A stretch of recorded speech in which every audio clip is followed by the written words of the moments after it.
ఇతనికి చెడ్డ పేరు పోయింది. ఎందుకని? యేసు ప్రభువారిని రక్షకునిగా అంగీకరించాడు. తన పాపములు ఒప్పుకొని విడిచిపెట్టాడు.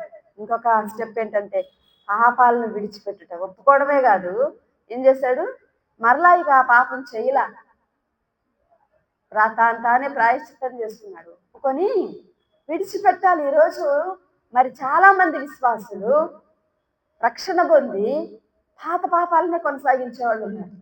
అవే పాపాలు ఇంకా కొత్త పాపాలను కూడా తెచ్చిపెట్టుకునే వాళ్ళు కూడా ఉన్నారు. పాపాలను విసర్జించాలి. నేనే పాపాలు దేవుని దగ్గర ఒప్పుకున్నానో అవి విడిచిపెట్టాలన్న జ్ఞానం చాలా మందికి ఉండట్లేదు. దేవుడు దేవుడే, భక్తి భక్తే, పాప జీవితం పాప జీవితమే. అదేమంటే దేవుడు ప్రేమామయుడు, కరుణామయుడు అన్నీ చెప్తారు. కాదు కాదు. దేవునికి ప్రేమ అనేది నాణ్యంలో రెండు ఉన్నట్లుగా రెండు వైపులు. ప్రేమ ఒకవైపు ఉంటే న్యాయం ఇంకొక వైపు ఉంది. యేసుక్రీస్తు ప్రభువారంటే ఆషామాషి కాదు. ఆయన న్యాయాధిపతి అయిన దేవుడు. కాబట్టి పాపాన్ని ఏం చేయాలి? విడిచిపెట్టాలి. చాలా మంది గేమ్స్ ఆడుతూ ఉంటారు, దేవుడితో పరిచర్య చేస్తారు, అన్ని రోల్స్ ప్లే చేస్తారు, చర్చిలో రక్షణ పొందామంటారు, కమ్యూనియన్ తీసుకుంటారు, అన్ని చేస్తారు.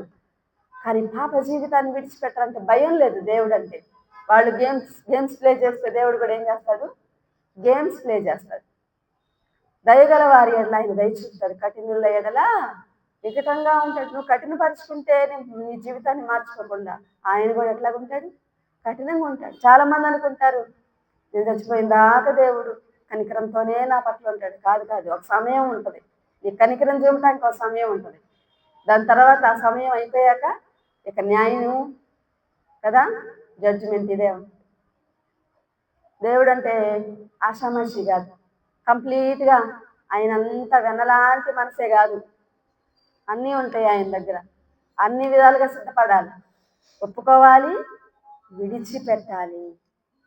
పాపములు ఒప్పుకొని ఇక్కడ మరి జక్కయ్య విడిచిపెట్టాడు కాబట్టి తన జీవితాన్ని సరిదిద్దుకున్నాడు.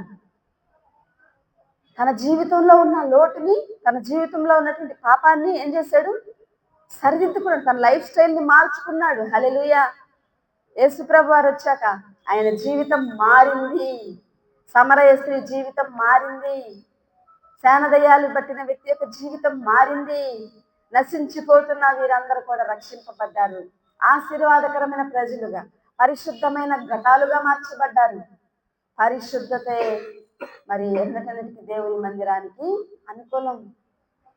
పరిశుద్ధత లేని జీవితం, చాలా హెల్దీ లైఫ్ జీవిస్తూ నేను సేవ చేస్తా, నేను అది చేస్తా, నేను ఇది చేస్తా, ఆ పదవి, ఈ పదవి, ఆ సేవ, ఈ వాక్యం బోధించడం, దీనివలన అపరిశుద్ధమైన ఘటంలో నుంచి పరిశుద్ధమైన నీరు ప్రవహిస్తుందా? దేవుడు వాళ్ళని వాడుకోలేదు. ఏం చేయాలంటే పరిశుద్ధపరచుకోవాలి ఆ జీవితాన్ని. పాపాన్ని ఒప్పుకొని విడిచిపెట్టాలి.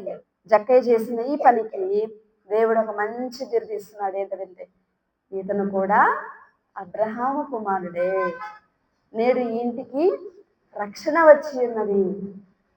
ఎంత గొప్ప సాక్ష్యం కదా, ఎంత గొప్ప చేంజ్ కదా తన లైఫ్లో.